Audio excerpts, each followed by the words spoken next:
لفظ ثنائی من میدانم، اے نور قلبی اے نور نورم، توبہ دل ہے قبلہ دل ہے، عشق حقیقی خالق عالم۔ السلام علیکم دوستو، میں نہال احمد فیضی اور آپ دیکھ رہے ہیں نہال فیضی آفیشیل۔ نحمدہ ونصلی علی رسولہ الکریم وصلی اللہ تعالی علی خیر خلقہ محمد وآلہ واصحابہ اجمعین۔ میرے عزیز دوستوں، خدا کی طرف سے اہل بدر کی چوتھی مدد اس طرح ہوئی، اذ یغشیکم النعاس امانۃ منہ، جب اللہ نے ڈھانپ لیا تمہیں غنودگی سے تاکہ تمہیں اس سے آرام نصیب ہو۔ کبھی آپ نے سنا ہے کہ جن لوگوں کو صبح دشمن کے مقابلے پر آنا ہو وہ رات کو آرام سے سو سکیں؟ جنگ کے تصور ہی سے بڑے بڑے بہادر اور سورماؤں کی کئی رات پہلے نیند حرام ہو جاتی ہے، لیکن خدا چاہے تو اپنے بندوں کے دل سے خوف و ہراس کو دور کر دے۔ میدان بدر میں کفار تو ساری رات اپنی ظاہری قوت کے فریب میں مبتلا ہو کر مستیاں کر رہے تھے، لیکن خدا نے مسلمانوں کو ایسی میٹھی نیند سلایا کہ جب وہ بیدار ہوئے تو بالکل تازہ دم اور مطمئن نظر آتے تھے۔ کیسا اللہ کا یہ کرم ہوا۔ اسی کے بعد خدا نے اپنی ایک اور مدد کا ذکر فرمایا، اور اس کی طرف سے تم پر آسمان سے پانی اتارا تاکہ تمہیں پاک کر دے اور تم سے شیطان کی نجاست کو دور کر دے، اور مضبوط کرے تمہارے دلوں کو اور جما دے تمہارے قدموں کو۔ یہ اہل بدر کے ساتھ پانچویں مدد تھی کہ وہ میدان جنگ میں پانی کی قلت، گرمی کی شدت اور ریتیلی زمین کی وجہ سے گھبرا رہے تھے۔ کبھی کبھی تو ایسے شیطانی وسوسے پیدا ہوتے کہ ان کے قدم اکھڑ جاتے تھے کہ میدان سے بھاگ جانے کا ارادہ ہونے لگتا تھا۔ بس اللہ نے اپنے دین کے سپاہیوں کی ایسی مدد کی کہ رات ہی کو زبردست بادل آیا اور خوب پانی برسا۔ صحابہ نے گڑھے کھود کر تالاب بنا لیے کہ ضرورت کے لیے پانی جمع رہے۔ گرمی کی سختی سے نجات مل گئی، ریتیلی زمین جم کر چلنے کے قابل ہو گئی۔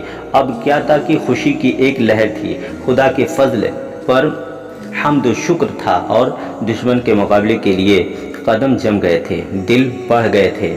شوق شہادت سے ہر کسی کا چہرہ چمک رہا تھا۔ ما رمیت اذ رمیت ولکن اللہ رما، اور اے محبوب، نہیں پھینکی آپ نے وہ خاک جب آپ نے پھینکی بلکہ اللہ نے پھینکی۔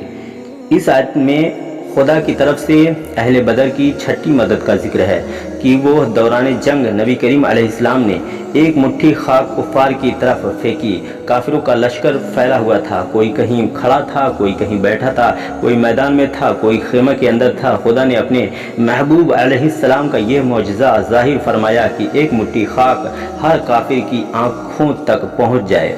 سب کی نظریں دھندلا گئی جب دشمن ایسا خوفزدہ اور پریشان حال ہوا کہ سوا بھاگنے کا کوئی چارہ نہ رہا۔ نہ سامان سمیٹنے کا ہوش، نہ ہی اپنے ساتھیوں کی لاشیں اٹھانے کا ہوش رہا۔ غزوہ بدر حق و باطل کی وہ جنگ ہے جس میں اسلام کی حقانیت کے ثبوت کے لیے خدا نے اپنے کامل مومن بندوں کی خاص مدد فرما دی اور اعلان بھی فرما دیا، فَلَمْ تَقْتُلُوهُمْ وَلَكِنَّ اللَّهَ قَتَلَهُمْ، بس تم نے انہیں نہیں قتل کیا بلکہ اللہ نے انہیں قتل کیا۔ فتح و نصرت خدا ہی کے قبضے و قدرت میں ہے، جب وہ چاہتا ہے اپنے بندوں کی مدد فرماتا ہے۔ اگر اللہ تمہاری مدد فرمائے تو تم پر کوئی غالب نہیں آ سکتا، اور اگر وہ تمہیں چھوڑ دے تو کون اس کے بعد تمہاری مدد کر سکتا ہے۔ غزوہ بدر ہمیشہ کے لیے کفار کی ذلت و خواری کا نشان اور اسلام کی عظمت و حقانیت کا اعلان بن گیا۔ اس غزوے میں مسلمان کی کامیابی کے بعد دنیا کی نظریں کفر سے ہٹ کر اسلام کی طرف اٹھنے لگیں۔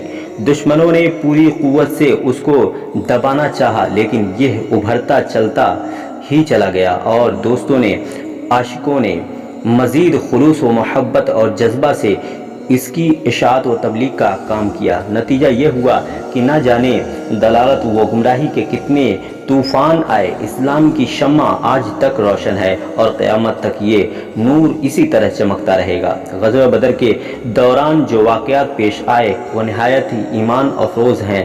وقت اجازت نہیں دیتا کہ سب کو بیان کیا جائے، صرف ایک عشق بھری کہانی سن کر اپنا ایمان تازہ کیجیے۔ نبی کریم علیہ السلام جنگ کے لیے لائنت سیدھی فرما رہے تھے۔ آپ اپنے ایک عاشق حضرت سواد انصاری رضی اللہ تعالیٰ عنہ کے قریب پہنچے۔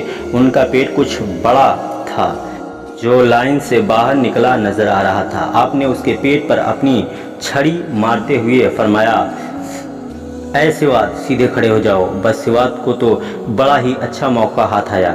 بولے، یا رسول اللہ، آپ نے بلا وجہ میرے پیٹ پر چھڑی ماری ہے، میں تو ابھی آپ سے اس کا بدلہ لوں گا۔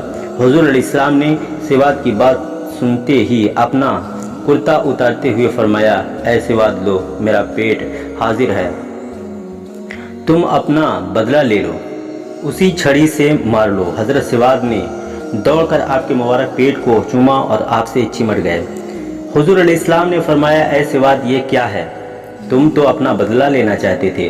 سواد عرض کرنے لگے، یا رسول اللہ، اس وقت میں میدان جنگ میں ہوں، کیا پتہ موت کا وقت آ جائے اور میں شہید ہو جاؤں۔ بس میرے دل میں تمنا پیدا ہوئی کہ میرا جسم آپ کے جسم مبارک سے چھو جائے۔ خدا نے مجھے یہ موقع نصیب فرمایا۔ مجھے یقین ہے کہ اب میرے جسم پر جہنم کی آگ حرام ہو گئی۔ بس جو میرا مقصد تھا وہ پورا ہو گیا، میں اپنا بدلہ معاف کرتا ہوں۔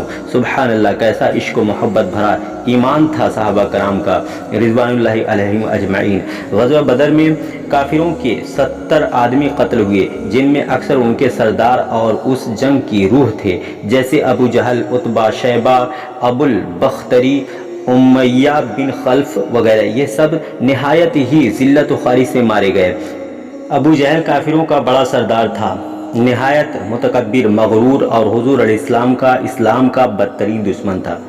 لیکن اس خبیث کو دو نوجوان لڑکوں نے، حضرت معاویہ اور حضرت معاذ نے قتل کر ڈالا۔ ان سرداروں کے مر جانے کے بعد کافروں کو زبردست شکست ہوئی، مال و اسباب اور اپنے مردے چھوڑ کر بھاگ گئے۔ 70 کافروں کو مسلمانوں نے گرفتار بھی کر لیا۔ اسلامی لشکر سے صرف 14 صحابہ کرام شہید ہوئے، ان میں سے 13 تو میدان بدر ہی میں دفن ہیں۔ حضرت عبیدہ ابن حارث جو شدید زخمی ہوئے تھے، میدان بدر سے واپسی میں مقام صغرا میں فوت ہوئے، لہذا ان کی قبر شریف وہیں ہے۔ میدان بدر میں جو شہداء دفن ہیں، افسوس کہ آج ان کی قبروں کے نشان تک نظر نہیں آتے۔ یہ ہم مسلمانوں کی بدنصیبی ہے کہ جنہوں نے اسلام کے پودے کو اپنے خون سے سینچا، ہم ان کی قبروں تک کی حفاظت نہ کر سکے۔ ہماری موجودہ ذلت و خواری کا سبب ہمارا یہ جرم بھی ہے۔ دنیا کی قوموں کا تو حال یہ ہے کہ وہ اپنے اسلاف کی یادوں کو پتھروں ہی کے ذریعے باقی رکھنے کی کوشش کرتی ہیں، لیکن ہم کیسے ظالم ہیں کہ شہیدوں یعنی اپنے زندوں کی یادوں کو بھی باقی نہ رکھ سکے کہ جن سے یقیناً فیض جاری رہتا۔ بہرحال غزوہ بدر کے واقعات سے ہمیں تو جو کچھ حاصل ہوتا ہے اس میں اہم اور بنیادی بات یہ ہے کہ خدا اپنے مخلص، متقی اور نیک بندوں کی ضرور مدد فرماتا ہے اور دنیا کی بڑی سے بڑی پر ان کو غالب کر دیتا ہے۔ یا ایھا الذین آمنوا ان تنصروا اللہ ینصرکم ویثبت اقدامکم۔ اے ایمان والو، اگر تم اللہ کے دین کی مدد کرو گے تو وہ تمہاری مدد فرمائے گا اور تمہارے قدم جما دے گا۔ خدا کا یہ وعدہ قیامت تک کے اہل ایمان سے ہے۔